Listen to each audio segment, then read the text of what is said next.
Fala galera ali Jordana, tudo bem com vocês? Espero que vocês estejam ótimos.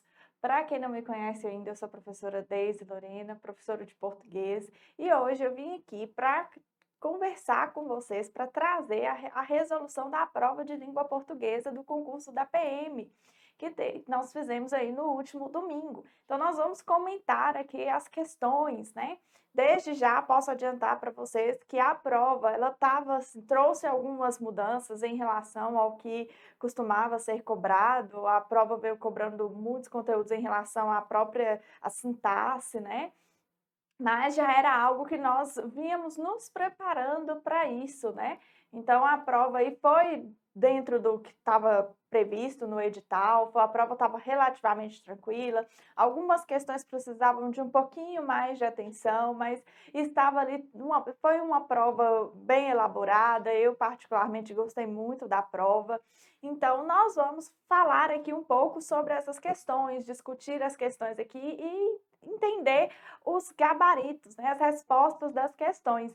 Então vamos lá, já se ajeita aí na cadeira, pega a caneca de café, a garrafa de água, que é muito importante, e vamos aqui para as nossas questões. A prova, como sempre, né, galera, começa aí com o texto. Tem o texto aí do Moacir Scliar, um autor que eu também gosto muito dos textos dele. Então, vamos lá. O texto chama Meu Melhor Conto. Vamos fazer a leitura do texto aqui. Você me pergunta qual foi o melhor conto que escrevi. Indagação típica de jovens jornalistas. Vocês vêm aqui com esses pequenos gravadores que sempre dão problema e uma lista de perguntas. E aí querem saber qual foi o melhor ponto que a gente fez, qual provocou maior controvérsia, essas coisas. Mas tudo bem, não vou me furtar a responder essa questão. Dá mais trabalho explicar porque a gente não responde do que simplesmente responder. Meu melhor conto não está em nenhum dos meus livros, em nenhuma antologia, em nenhuma publicação. Ele está aqui, na minha memória, e posso acessá-lo a qualquer momento. Posso, inclusive, lembrar as circunstâncias em que o escrevi. Não esqueci, não. Não esqueci nada. Mesmo que quisesse esquecer, não o conseguiria. Eu era então um jovem escritor. Faz muito tempo, portanto, que isso aconteceu. Estava concluindo o curso de letras e acabara de publicar meu primeiro livro, recebido com muito entusiasmo pelos críticos.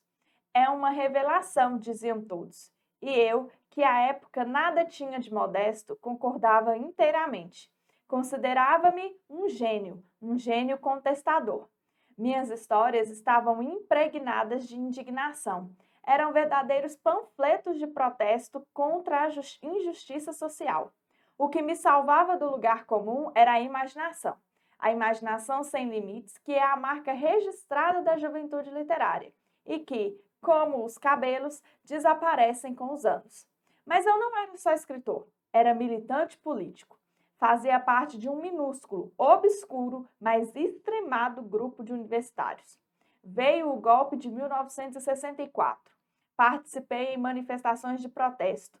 Cheguei a pensar em juntar-me à guerrilha, o que certamente seria um desastre, porque eu era um garoto de classe média, mimado pelos pais, acostumado ao conforto, enfim, um antípoda do guerrilheiro. De qualquer modo, fui preso. Uma tragédia. Meus pais quase enlouqueceram. Fizeram o possível para me soltar.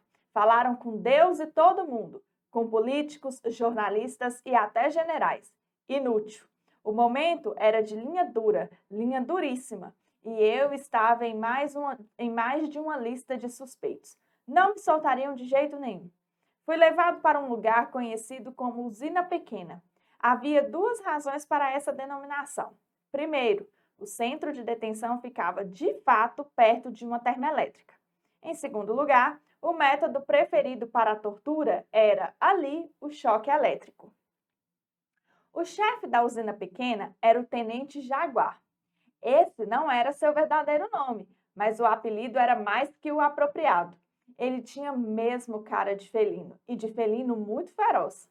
Ao sorrir, mostrava os caninos enormes, e isso era suficiente para dar calafrios nos prisioneiros.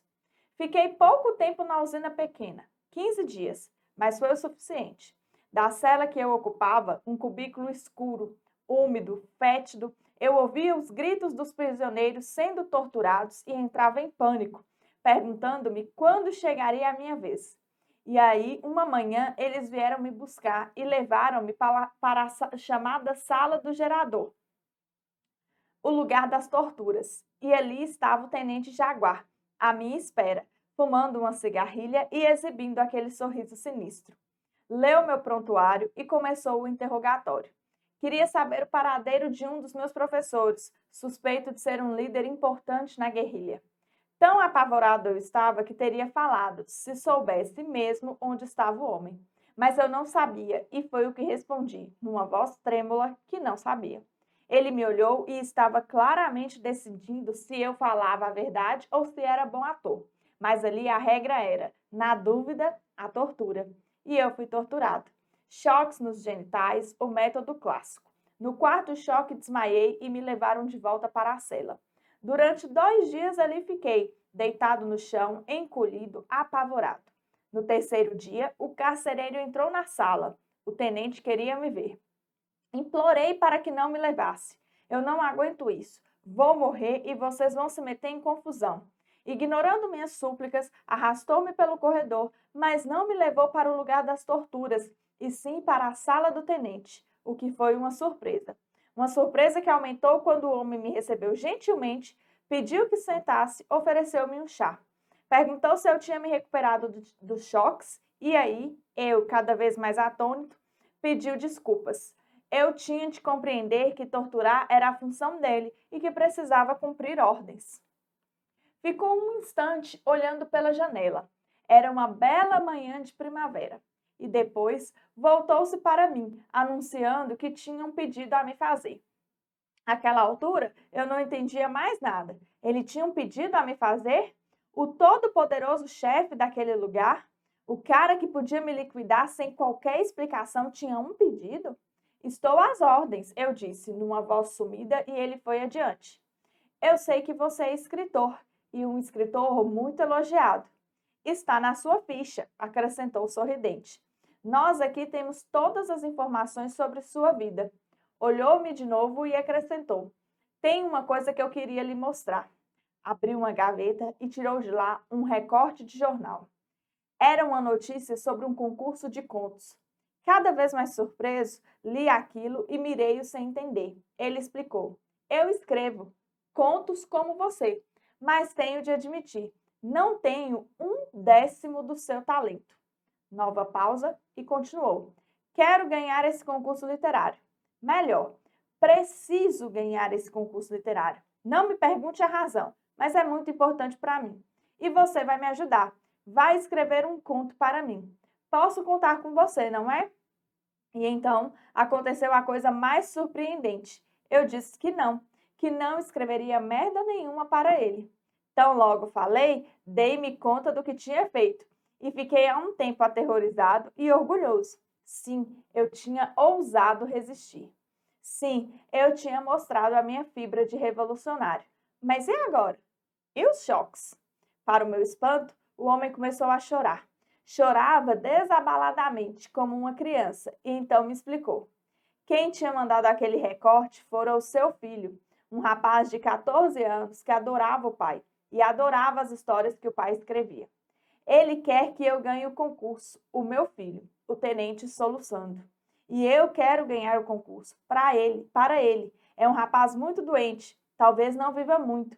Eu preciso lhe dar essa alegria e só você pode me ajudar. Olhava-me, as lágrimas escorrendo pela face. O que eu podia dizer? Pedi que me arranjasse uma máquina de escrever e umas folhas de papel. Naquela tarde mesmo escrevi o conto. Nem precisei pensar muito. Simplesmente sentei e fui escrevendo. A história brotava de dentro de mim, fluía fácil. E era um belo conto, diferente de tudo que eu tinha escrito até então. Não falava em revolta, não satirizava opressores. Contava a história de um pai e de seu filho moribundo. Entreguei o conto ao tenente, que o recebeu sem dizer palavra, sem sequer me olhar, e no dia seguinte fui solto. Nunca fiquei sabendo o que aconteceu depois, o resultado do concurso, nada disso.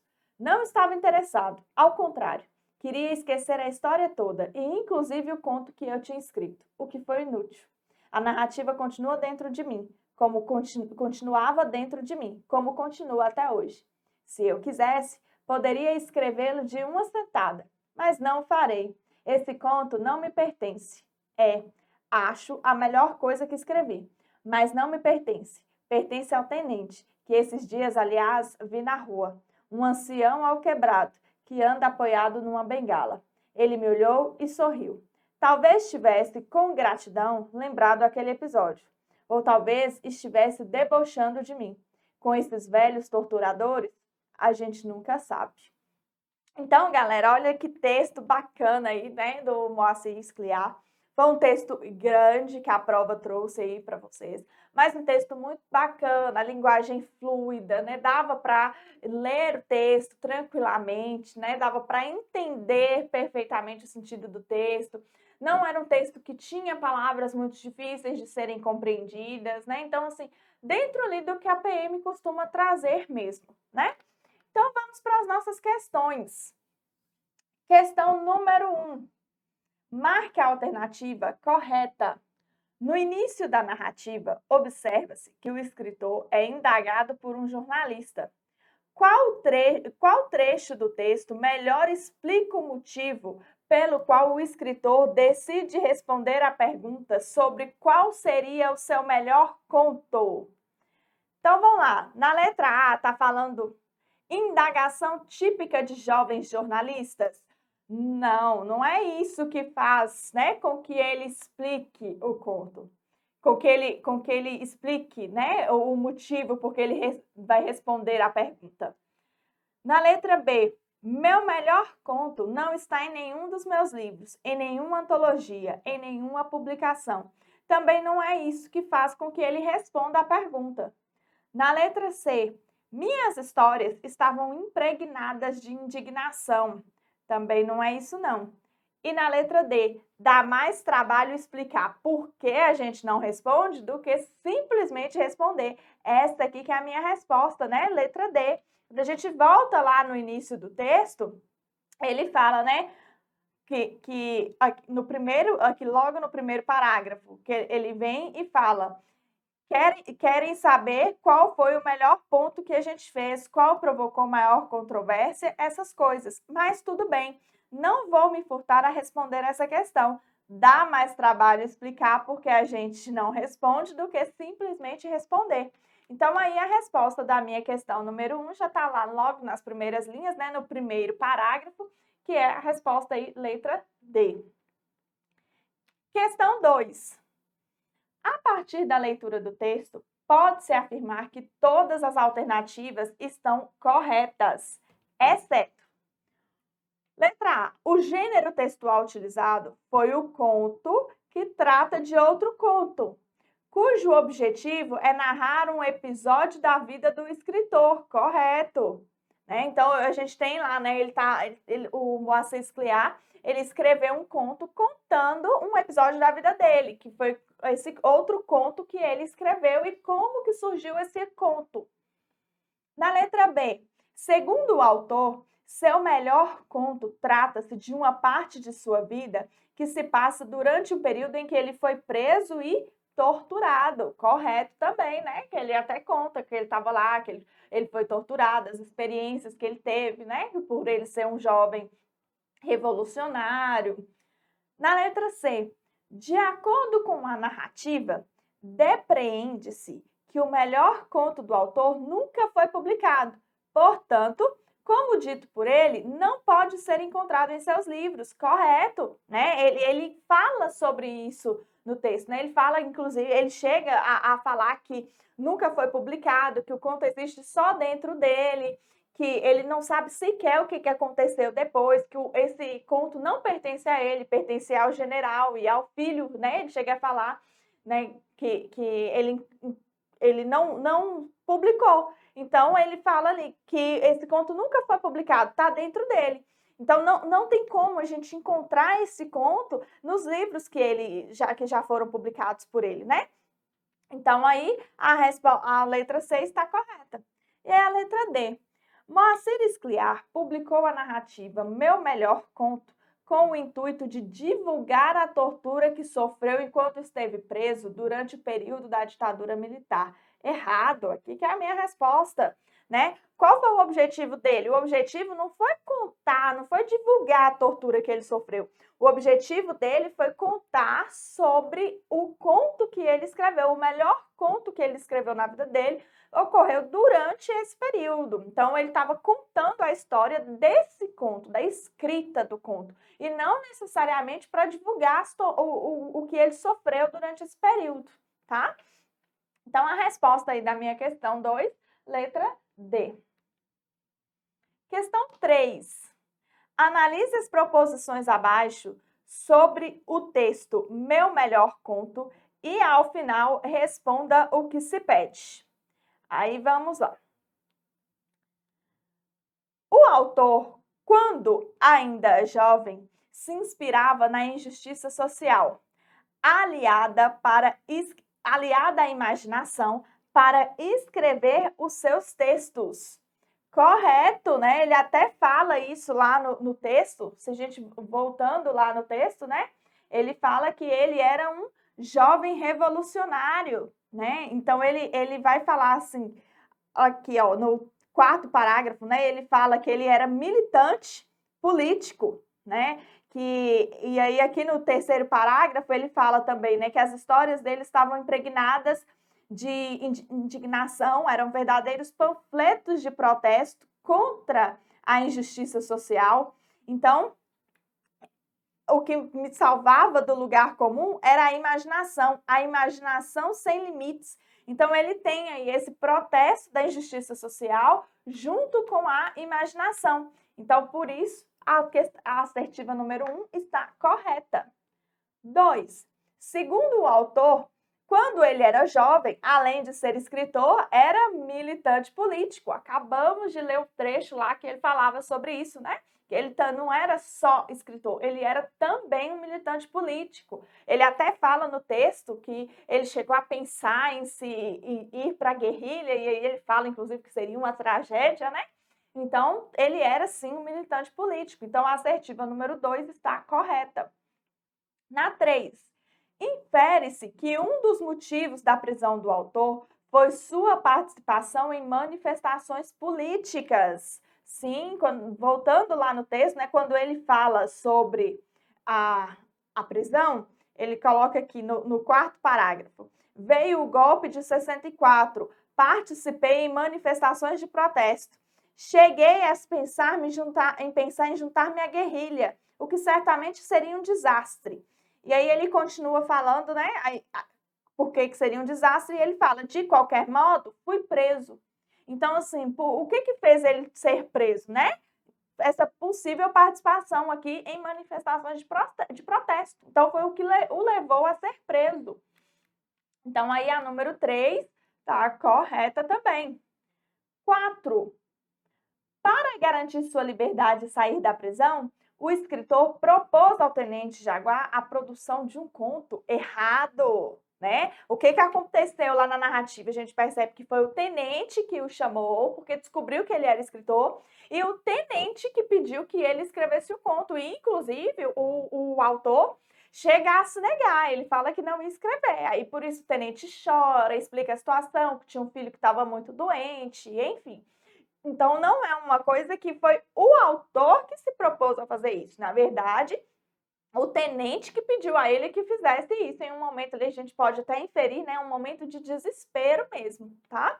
Então, aí minha assertiva número 4 está errada. E a número 5. O Tenente Jaguar escrevia contos e se julgava tão bom quanto o escritor preso. Errado também, né? De forma nenhuma. Inclusive, o que o tenente fala no texto? Ele fala assim, que ele coloca aqui, eu escrevo contos como você, mas tenho de admitir, não tenho 1/10 do seu talento. Então, o tenente, ele não acha que ele é tão bom quanto o autor, pelo contrário, né? O que ele acha? Que ele reconhece que o autor escreve melhor que ele, que tem mais talento para essa questão da escrita, dos contos, né? Então, aí a resposta, a minha assertiva número 5 está incorreta, tá? Então, o que essa questão número 3 está pedindo? Estão corretas as proposições. Então, quais foram as proposições que nós colocamos como corretas aqui? 1, 2 e 3. Resposta, então, letra A. 1, 2 e 3 apenas. Beleza, galera? Então, vamos lá. Questão número 4. Após a leitura do último parágrafo do texto, infere-se possíveis sentimentos por parte do tenente Jaguar, exceto qual é o sentimento, né, e que a gente pode inferir dessa leitura desse último parágrafo aqui, ó. Ele me olhou e sorriu. Talvez tivesse com gratidão lembrado aquele episódio. Ou talvez estivesse debochando de mim. Com esses velhos torturadores, a gente nunca sabe. Então, qual seria aqui, quais são os sentimentos que a gente consegue inferir? Gratidão? Sim. Ironia? Sim, porque o autor chega a falar, né, que talvez estivesse debochando. Raiva? A gente não consegue inferir essa questão da raiva. Ele não olhou para o autor com raiva, né? Então, a resposta aqui é letra C. Reconhecimento, né? Gratidão, reconhecimento. Talvez a ironia, porque o autor chega a falar que talvez estivesse debochando, né? Mas a raiva a gente não consegue inferir disso aí. Então, a resposta aí da minha questão número 4, letra C. Questão número 5. Marque a alternativa correta que aponta a figura de linguagem. Então, aqui a PM mantendo aí as questões de figuras de linguagem que sempre cai nas provas da PM. Então, a figura de linguagem é utilizada pelo autor no trecho sublinhado. O chefe da usina pequena era o tenente Jaguar. Esse não era o seu verdadeiro nome, mas o apelido era mais que o apropriado. Ele tinha mesmo cara de felino, e de felino muito feroz. Ao sorrir, mostrava os caninos enormes, e isso era suficiente para dar calafrios nos prisioneiros. Então, vamos lá. Qual que é a figura de linguagem que eu tenho aqui? Quando eu falo, ele tinha mesmo cara de felino. Aí, na letra A, vem falando de sinestesia. O que é a sinestesia, galera? Sinestesia é aquela figura de linguagem que eu tenho uma mistura de sentidos. Então, nós, seres humanos, temos 5 sentidos: visão, olfato, tato, paladar e audição.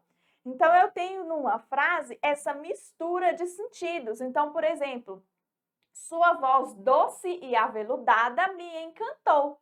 O doce eu sinto com o paladar, voz eu escuto, né? Então é minha audição. E o veludo é pelo tato. Então eu tenho aqui a mistura de sentidos. Isso é a sinestesia, tá? Então, quando ele está falando aqui nesse trecho, a gente pode afirmar que teve essa mistura de sentidos? Não. Na letra B, metáfora, a figura de linguagem clássica, né? Que é aquela comparação direta, sem uso de conectivos. Então, ele tinha mesmo cara de felino. Correto? Essa é a minha resposta. Letra B, eu tenho uma comparação direta. É como se eu dissesse assim, ele tinha mesmo uma cara parecida, tal qual a de um felino, né? Ele tinha uma cara como a de um felino.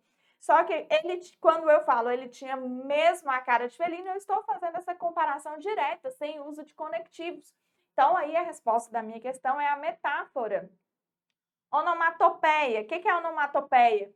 É a imitação do som, é o nome de um determinado som. Então, latido, miado, o bip-bip, tic-tac, que é onomatopeia, né? É a reprodução de sons.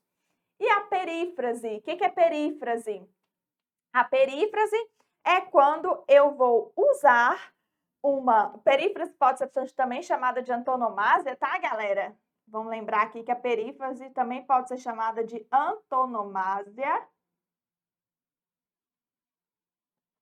E o que é uma perífrase ou antonomásia? É quando eu uso uma expressão pela qual o ser é conhecido e uso na minha frase. Então, por exemplo, o rei da selva. O rei da selva passou por aqui. Quem é o rei da selva? O leão. Ah, visitei a cidade das luzes. Qual é a cidade das luzes? Paris. Pretendo viajar à cidade maravilhosa. Qual que é a cidade maravilhosa? O Rio de Janeiro. Então, é isso. A perífrase é quando eu uso uma expressão pela qual aquele ser que eu vou me referir, ao qual eu vou me referir é conhecido, tá? Então, aí, a resposta da minha questão 5, metáfora, letra B. Questão número 6. Aí, na questão número 6, marque a alternativa correta. Aí, nós temos aqui, galera, na questão 6, mais uma questão envolvendo figuras de linguagem, né? Vieram 2 questões envolvendo figuras de linguagem aí na prova. No é certo, fizeram o possível para me soltar. Falaram com Deus e todo mundo, com políticos, jornalistas e até generais. A figura de linguagem utilizada no trecho em destaque foi a... Galera, essa aqui estava muito fácil. Foi a o quê? Hipérbole, é o exagero, né? Falaram com Deus e todo mundo. A hipérbole era marcada por essa questão do exagero. Então, sem dúvidas aqui nessa questão. O que é a antítese? A antítese trabalha com palavras opostas. A antítese é aquela figura de linguagem que trabalha com palavras opostas, claro, escuro, bem, mal, né? A ironia também aqui não poderia ser, que a ironia é aquela figura de linguagem, né? Quando eu falo uma coisa querendo dizer outra. E a personificação é quando eu atribuo a seres inanimados ações humanas, né? Isso muito comum aí nos gêneros literários, principalmente das próprias as fábulas, né? Trazem muito essa questão da personificação. Normalmente nas fábulas nós temos animais, né? Os animais falam, os animais pensam, estão ali tendo ações que são humanas, né? Então, resposta aí da minha questão número 6, letra A. Questão 7. No fragmento pertence ao tenente, que esses dias, aliás, vi na rua, um ancião alquebrado que anda apoiado numa bengala. A palavra em destaque, então a palavra alquebrado, pode ser substituída por qual vocábulo abaixo sem que o sentido do texto seja alterado? Então, vamos lá. O que o autor quis dizer com alquebrado, né? Galera, vigoroso. Vigoroso é aquilo que tem vigor, que é forte, né? Então, eu não posso dizer que seria o sinônimo aqui. O que é renovado? Renovado é aquela pessoa que está bem, né? Porque agora já passou por um processo de renovação, que está ali. Então, eu não posso dizer que seria renovado. Prostrado, agora sim, que é a minha resposta aqui. A resposta é a letra C. O que é prostrado? Aquela pessoa que está ali fraca, debilitada. A mesma coisa do alquebrado, né? Alquebrado é a pessoa que está débil, fragilizada, né? E o prostrado é a mesma coisa. E o que é aprumado, né? Quando a gente fala assim, tá precisando aprumar. O que é isso? Aprumado é quando eu estou ali bem, quando eu tenho uma boa postura, quando eu estou forte. Então, dentre essas palavras aí das alternativas, a única que poderia substituir o alquebrado é a letra C, correto? Questão número 8. Marque a alternativa correta. Na frase, contava a história de um pai e um filho moribundo. O vocábulo destacado exerce a função de... Vamos lá, galera. Essa palavra moribundo, qual a função dela? O que moribundo está fazendo aqui nessa frase? Moribundo está trazendo uma característica para filho, né? Está trazendo aqui uma característica. Qual que é a classe de palavras responsável por trazer característica, atributo ao substantivo? Que filho é substantivo. Qual que é a palavra que caracteriza o substantivo? Adjetivo. Então, qual que é a resposta aqui da minha questão? Letra A. Questão 8, letra A, adjetivo, tá?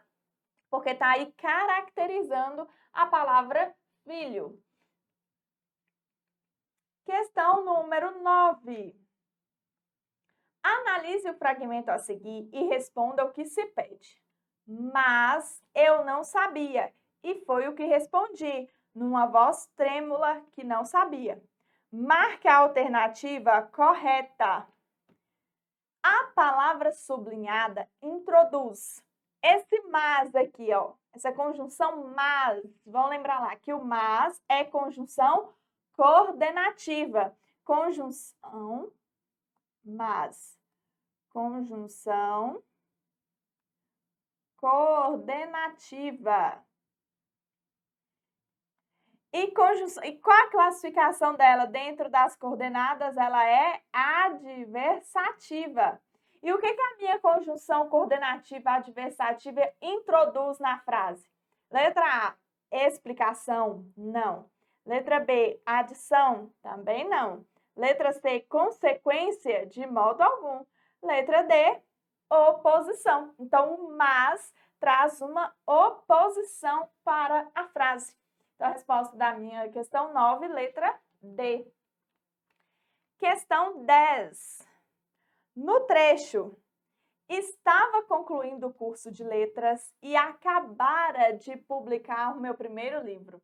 O verbo sublinhado está conjugado em qual tempo verbal? Galera, vamos lá. Tempos verbais, né? Então, vejam. Aqui, bastava eu olhar a terminação do verbo, urar, né? Porque nós temos as desinências lá, desinência de modo temporal, e aí nós temos as desinências das conjugações do verbo. Então, lá no pretérito imperfeito do indicativo, nós temos o famoso vaia, né? Que os verbos de primeira conjugação, que são os terminados em AR, vão terminar com var, amava, cantava. Os verbos de segunda ou terceira conjugação vão terminar com ia, né? Bebia, partia. Então, nós temos aí essas desinências. E aí, urá? Urá é desinência de quê? De qual tempo verbal? Quando ele coloca aqui, ó, estava concluindo o curso de letras e acabara de publicar meu primeiro livro. Eu estou diante daquela situação de uma ação pretérita anterior à outra, também pretérita. É o famoso passado antes de outro passado, né? Então, esse ra, essa terminação urá, é terminação de quê? Do pretérito mais que perfeito do modo indicativo. Então, a minha resposta aqui, letra A, pretérito mais que perfeito do modo indicativo. Na letra B, que fala de pretérito imperfeito, o que eu tenho como pretérito imperfeito é o estava, aqui, ó. Futuro do presente, a desinência é urei, né? Cantarei, partirei. E futuro do pretérito é com uria, cantaria, amaria, beberia, né? Então, o que eu tenho aqui, essa questão estava bem simples, bastava olhar a terminação do verbo, a desinência. Então, acabara, ra, é do pretérito mais que perfeito do modo indicativo. Questão 11. Observe os trechos abaixo, extraídos do texto de referência, e, após a análise da estrutura sintática, marque a alternativa correta em que há uma oração. Galera, vamos lá. Uma oração. Então, tá querendo dizer o quê? Vamos lembrar, o que é frase? Nós temos dentro da sintaxe, né, os conceitos de frase, oração e período. Então, o que é a frase? Frase é todo enunciado dotado de sentido, né? Bom dia, boa tarde, boa noite, socorro. Qualquer enunciado dotado que tenha sentido é frase. Agora, o que é oração? A oração é toda frase que contém verbo. Então, quando eu vou identificar se é uma frase ou se é uma oração, eu vou procurar naquele enunciado o verbo. Se tiver verbo, é oração. Se não tiver, é frase, tá? E lembrando, tem que ter sentido, tá, galera? Precisa de sentido. O sentido é fundamental. E o que é o período? O período ele é formado por uma oração, no caso do período simples, ou por mais de uma oração. Quando ele é formado por 2, 3, 4 orações, período composto, tá? Então, o que a questão está pedindo para a gente aqui? Está pedindo para a gente procurar o enunciado que contenha o quê? Que contenha verbo. Então, onde que eu tenho verbo aqui? Letra A, eu escrevo, tu escreves, ele escreve. Então, a resposta aqui, letra A. Mas, e agora? Aqui eu não tenho verbo. E os choques? Também não tenho verbo. Meu melhor conto? Também não tem verbo aqui. Então, eu só tenho oração na letra A, com o verbo escrever, tá? Então, questão 11, sem dúvidas também, resposta letra A. Questão 12. Marque a alternativa correta. Identifique o fragmento em que há período composto. Vamos lá, galera. Acabamos de falar sobre isso aqui, né? O que é o período composto? Período composto, ele tem 2 ou mais orações. Esse é o período composto. Então, eu vou procurar aqui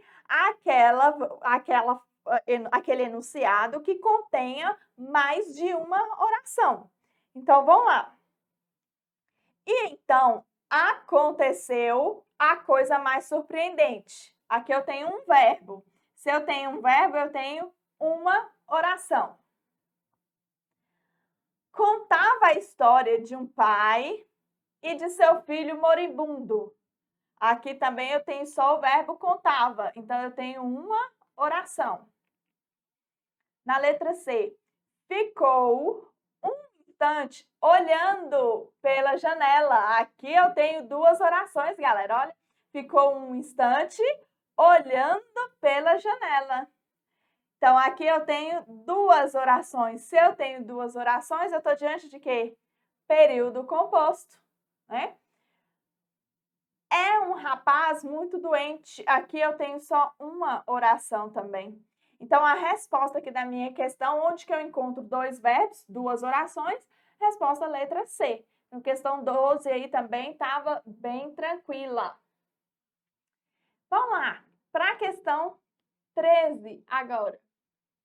Para a formação do período composto, podemos utilizar 2 processos sintáticos, a coordenação e ou a subordinação. Nesse sentido, marque a alternativa correta que apresenta na frase um período composto por subordinação. Vamos lá, galera. Período composto por coordenação são aqueles em que as minhas orações são independentes entre si. Período composto por subordinação são aqueles que as orações têm a relação de dependência, e aí eu tenho aquela figura lá de oração principal e oração subordinada. Então, o que eu vou procurar aqui nessa questão? Aquelas orações que elas são dependentes uma da outra, com aquele enunciado em que eu vou ter a presença de oração principal e de oração subordinada, tá? E essas orações subordinadas, elas se dividem em 3, que são as orações subordinadas adverbiais, adjetivas e substantivas, tá? E claramente dentro delas também tem suas subdivisões. Então, por exemplo, oração subordinada adverbial, nós vamos ter as temporais, finais, proporcionais. As adjetivas, nós temos as explicativas e restritivas. E as substantivas, nós vamos ter as subjetivas, objetivas diretas, objetivas indiretas, dentre outras, tá? Então, vamos caçar aqui na questão qual a alternativa, né, que eu tenho esse período composto por subordinação. Letra A. Leu meu prontuário e começou o interrogatório. Aqui, ó. Leu meu prontuário, começou o interrogatório. O que eu tenho aqui? Eu tenho 2 verbos, então o período é composto. Beleza. Só que o meu conectivo aqui é o E. E é conectivo coordenativo. Então, eu estou diante de oração coordenada. E o E dá ideia aqui, nesse caso, de quê? Da ideia de adição. Então, eu estou diante de oração coordenada aditiva. Então, não pode ser a letra A. Letra B. No quarto choque, desmaiei e me levaram de volta para a cela. Aqui eu tenho desmaiei levaram. Dois verbos, período composto, mas novamente eu tenho o conectivo E, que me indica o quê? Oração coordenativa, porque o E é conectivo coordenativo. Então, aqui eu estou diante de oração coordenada aditiva. Então, também não pode ser letra B. Letra C. Se eu quisesse, poderia escrevê-la numa sentada. Aqui eu tenho quisesse e poderia escrever. Locução verbal. Então, o que eu tenho? Eu tenho período composto. Agora, esse se eu quisesse, esse se está me dando uma ideia de quê? De condição, né? Se eu quisesse, eu poderia fazer. Isso está dando o quê? Uma hipótese, uma condição para que algo aconteça, né? Então, esse se é conectivo subordinativo. Conjunção subordinativa condicional. Então, eu estou diante aqui de quê? Oração subordinada adverbial condicional. Então, a minha resposta, letra C. Na letra D, abriu uma gaveta e tirou de lá um recorte de jornal. Abriu e tirou dois verbos. O E, conectivo coordenativo. Então, a resposta aí da minha questão, letra C, que é a que eu tenho a minha oração subordinada condicional, adverbial condicional, né? Então, aí também, questão 13 estava tranquila.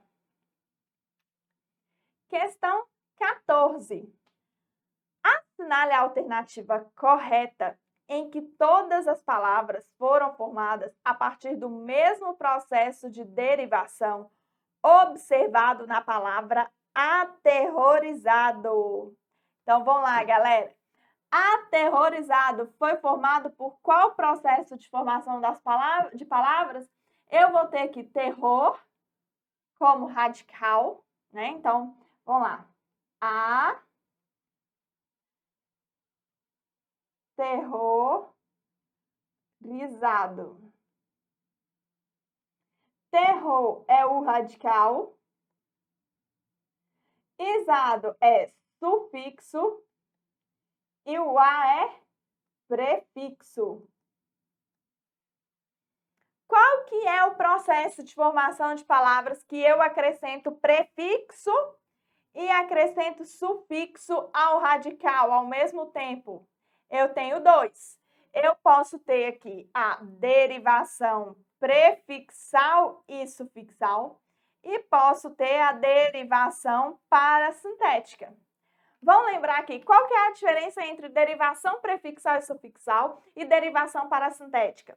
Na prefixal e sufixal, a palavra, para ela existir, ela não depende dessa junção dos afixos. Eu posso tirar o sufixo, por exemplo, e a palavra continuar existindo. Por exemplo, se eu pego a palavra feliz, vamos pegar aqui, peguei a palavra feliz, vou acrescentar o sufixo mente e vou acrescentar o prefixo in. Formei a palavra infelizmente.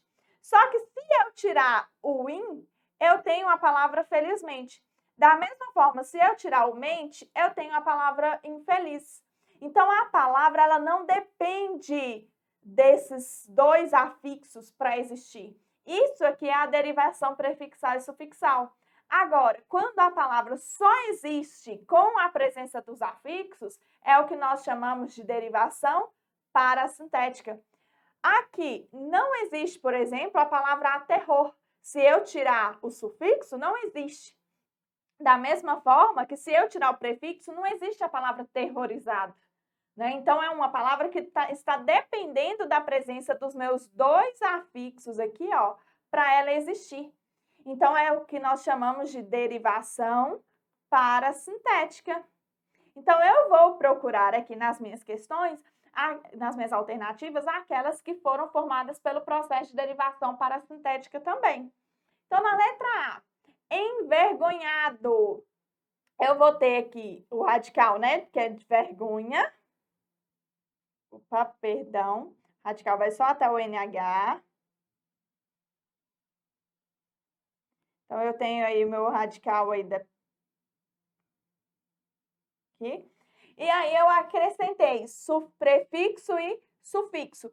Existe a palavra envergonhe ou vergonhado? Não existe. Então precisa dos afixos. Então aqui envergonhado, a letra A até então pode ser minha resposta. Enlouquecer. Enlouquecer vem de quê? De louco, né? Aí eu vou ter aí uma adaptaçãozinha aqui do português, vou ter o sufixo, vou ter o prefixo. E a palavra também não existe sem os afixos. Então, tá correto. Para a sintética também. Apropriado vem de própria, de próprio, né? Aí eu tenho o ado e tenho o a. Não existe a própria, ou não existe propriado.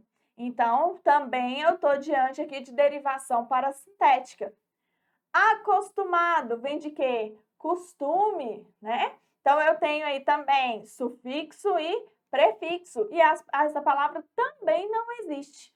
Então, a minha resposta aqui, letra A, tá?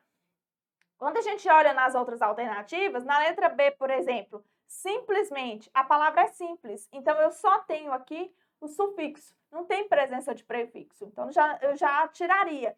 Inteiramente, da mesma forma, né? O mente aqui. Então, eu já posso tirar essas palavras.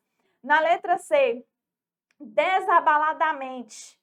Aí eu tenho, né, o des e o mente, mas existe a balada, abaladamente, né? Então, não poderia ser, tá? Apavorado, vem de pavor. Aí aqui até poderia, né? Mas a questão é, desabaladamente, existe a palavra sem o prefixo, por exemplo. Então, também não poderia ser a resposta. Na letra D, prisioneiro, vem de prisão, e aí acrescentou só sufixo, então também não poderia ser. Então, nós estamos aqui que a minha resposta só poderia mesmo ser letra A, tá, galera?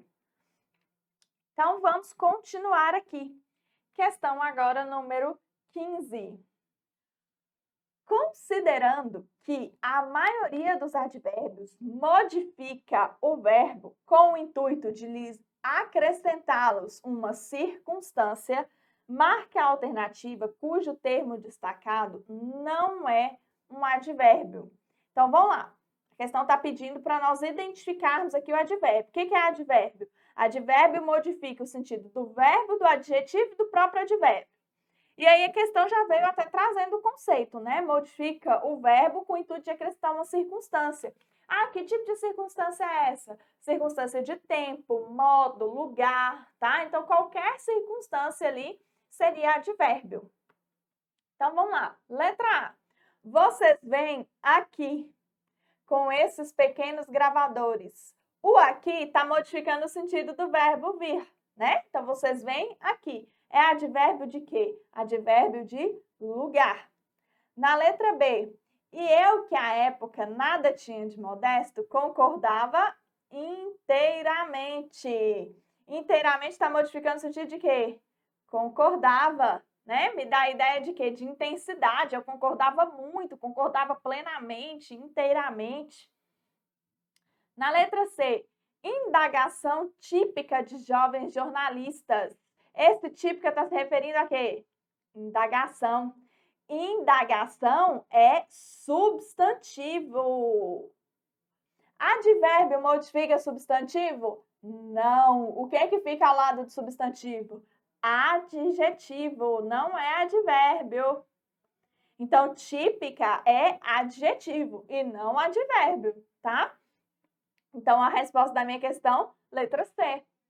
Na letra D, durante 2 dias, ali fiquei, deitado no chão, encolhido, apavorado. Esse ali é o quê? Ali fiquei. Está modificando o sentido do verbo, me dando ideia de quê? Lugar. Fiquei onde? Fiquei ali. Advérbio também. Então, a resposta aí da minha questão, letra C. Questão 16. Considerando a importância dos sinais de pontuação para a devida organização do texto, analise o uso dos 2 pontos na frase a seguir e marque a alternativa que melhor completa a afirmativa abaixo. Então, vamos ver aqui o trecho. É uma revelação, diziam todos, E eu, que à época nada tinha de modesto, concordava inteiramente. 2 pontos. Considerava-me um gênio. Os 2 pontos foram utilizados para. Qual foi o intuito desses 2 pontos aqui nesse trecho? Eu tenho aqui a frase, olha, é uma revelação, diziam todos. E eu, que à época nada tinha de modesto, concordava inteiramente. Considerava-me um gênio. O que o autor está fazendo aqui? Está explicando, né? Explicando por que ele concordava inteiramente. Então, tá trazendo uma explicação. Então, a resposta é a letra A. Ele não vai anunciar a fala de um personagem, indicar citação, enumerar ações. Ele não está fazendo nada disso. Ele está explicando por que ele concordava inteiramente, né? Todos falavam que era uma revelação e ele concordava inteiramente. Por que ele concordava? Porque ele se considerava um gênio. Então, a resposta aí da minha questão 16, letra A. Questão 17. Leia o trecho abaixo e, ao final, responda o que se pede. Nunca fiquei sabendo o que aconteceu depois. O resultado do concurso, nada disso. Não estava interessado. Ao contrário, queria esquecer a história toda, e inclusive o conto que eu tinha escrito, o que foi inútil. A narrativa continuava dentro de mim, como continua até hoje. Se eu quisesse, poderia escrevê-la de uma sentada, mas não o farei. Esse conto não me pertence. Acho a melhor coisa que escrevi, mas não me pertence. Pertence ao tenente, que esses dias, aliás, vi na rua, um ancião alquebrado que anda apoiado numa bengala. O que a questão 17 vai nos pedir em relação a esse trecho? No certo, mas não o farei, o termo o faz referência a qual trecho do texto? Então, vamos lá. Quando ele fala, né, aqui, mas não o farei. O que ele está retomando aqui? A frase anterior, a oração anterior. Se eu quisesse, poderia escrevê-la de uma sentada, mas não o farei. Então, o que ele não vai fazer? Esse o está retomando o quê? Que se ele quisesse, ele poderia escrever novamente o conto de uma sentada. Então, a resposta aí da minha questão 17, letra B, né? Aqui nós não temos dúvidas em relação a isso. Na letra A falava, nunca fiquei sabendo o que aconteceu depois, o resultado do concurso, nada disso. Na letra C, a narrativa continuava dentro de mim, como continua até hoje. E na letra D, esse conto não me pertence. Não, nenhuma dessas aí. Retoma a frase anterior, que é o que se ele quisesse, ele poderia escrever novamente o conto. Questão 18. Questão 18, questão típica aí da PM também, né, galera? Questão de cobrar aí o uso dos pronomes, a partícula que sempre está presente aí nas provas da PM, então não poderia faltar. Analise os fragmentos abaixo e assinale a alternativa correta, que contém um pronome relativo. Então, vamos lá. Na letra A. Queria saber o paradeiro de um dos meus professores, suspeito de ser um líder importante na guerrilha. Então, tem pronome relativo aqui? Quando eu olho essa frase, né? Aqui não tem pronome relativo. E a questão está pedindo aquela que tenha. Na letra B, da cela que eu ocupava, eu já vi o que aqui? Um cubículo escuro, úmido e fétido, eu ouvia os gritos dos prisioneiros. Então, eu já vi o que, eu já começo a pensar na questão. Aí, agora eu preciso saber se esse que realmente é pronome relativo. Como que a gente faz para saber se é pronome relativo? Nós vamos substituir que por o qual e suas variações. Então, da cela a qual eu ocupava, a frase fez sentido? Fez, beleza. Então, eu estou diante de pronome relativo. Minha resposta aí na questão 18, letra B. Questão super tranquila, né, galera? É só fazer a substituição mesmo. Vamos lembrar lá, né, que o que, para eu saber se ele é conjunção integrante, eu substituo pela palavrinha isto, né? E para eu saber se ele é pronome relativo, eu substituo por o qual e suas variações. Então, questão aí bem tranquila. Na letra C, leu o meu prontuário e começou o interrogatório. Então, aqui, leu o meu prontuário e começou o interrogatório, não tem nenhum pronome relativo. E na letra D, ele me olhou e estava claramente decidindo se eu falava a verdade ou se era bom ator. Então, aqui na letra D também, sem pronome relativo. Então, a resposta aí da minha questão, letra B. Questão 19. Observe a concordância dos particípios abaixo e marque a alternativa correta. Então, vamos lá, galera, questão de concordância. Letra A. Deve ser levado em conta a boa vontade dele. Olha só, o que deve ser levado em conta? A boa vontade. Se é a boa vontade, é o feminino aqui, então deve ser levada em conta. Então, da frase deveria ser, deve ser levada em conta a boa vontade dele. Porque o verbo tem que concordar. O particípio aqui vai ter que concordar com a boa vontade. Na letra B, se observado as normas de segurança, a escalada oferece poucos riscos. O que serão observadas? Não são as normas de segurança? Feminino e plural. Então, o meu particípio aqui tem que ir para o feminino e plural também. Então, se observadas as normas de segurança, a escalada oferece poucos riscos. Então, aqui a letra B também está errada. E a questão está pedindo o quê? A correta. Letra C. Entretido com seus brinquedos, João e suas irmãs nem olharam para mim. Quem estava entretido? João e suas irmãs. João e suas irmãs é eles.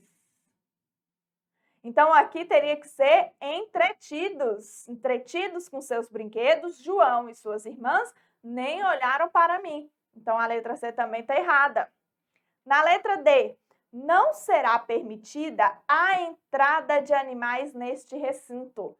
Aqui é a minha resposta, né, galera? Não será permitida. O que não será permitida? A entrada. Então, é feminino. Aí, às vezes, poderia ter gerado uma dúvida. Por quê? Geralmente, sempre tem aquela dúvida, né? É permitido, é proibido, né? Então, é permitido a entrada ou é permitida a entrada? A mesma coisa que a dúvida em relação a proibido. Galera, olha só, se tiver o determinante, tiver, por exemplo, o artigo, que é um determinante, o verbo, o particípio, ele vai concordar com a palavra. Então, se for palavra feminina, vai para o feminino. Igual nesse caso aí, não será permitida a entrada de animais. Por quê? Porque eu tenho aqui a presença do artigo. Né? Então, não será permitida a entrada de animais neste recinto, certo? Agora, se eu não tivesse o artigo, aí se eu não tenho o artigo, o fica no masculino. Não será permitido a entrada de animais neste recinto. A mesma coisa para o é proibido. Então, é proibida a entrada de animais. Ou sem o artigo, é proibido a entrada de animais. Perdão, é proibido entrada de animais, sem o artigo. Tem artigo? Então, vai concordar. É proibida a entrada de animais, certo? Então, é proibido e é permitido. Se tem determinante, vai concordar. Se não tem, fica no masculino, beleza? Então, aí, resposta da minha questão 19, letra D. Questão 20. Analise a concordância verbal das assertivas abaixo e responda o que se pede. Então, vamos lá. Na assertiva número 1, raros são os dias em que não acontecem fatos desagradáveis. Olha só, raros são os dias, não são os dias? Os dias são raros. Então, aqui minha concordância verbal está correta, tá? Então, só aqui, o que aconteceu? O que nós chamamos de hipérbato, né? Que é a troca da ordem dos termos da oração. Então, os dias são raros. Então, aqui a concordância está correta. Na 2, sobra-lhe motivos para considerar-se uma pessoa capaz de vencer esse desafio. O que sobra? Não são motivos? Motivos que é o sujeito do verbo sobrar. Então, vejam só. O que sobra? Motivos. Eu pergunto para o verbo, né? O que sobra? Motivos. Então, motivos é o sujeito e motivos está no plural. Então, o que, que tinha que ter acontecido aqui? O meu verbo, o verbo sobrar, tinha que estar conjugado no plural também. Então, deveria ser sobram-lhe motivos para considerar-se uma pessoa capaz de vencer esse desafio. Então, a 2 aqui está errada. A 3. Um bloco de foliões animava o centro da cidade. Correto. Quem que animava? Um bloco de foliões. Qual que é o núcleo do sujeito? Bloco. Então, aqui, ó, o verbo concorda com o sujeito. Correto também aqui a número 3. 4. A maioria dos trabalhadores recebeu a notícia com grande tristeza. O verbo é recebeu. Quem recebeu? A maioria dos trabalhadores.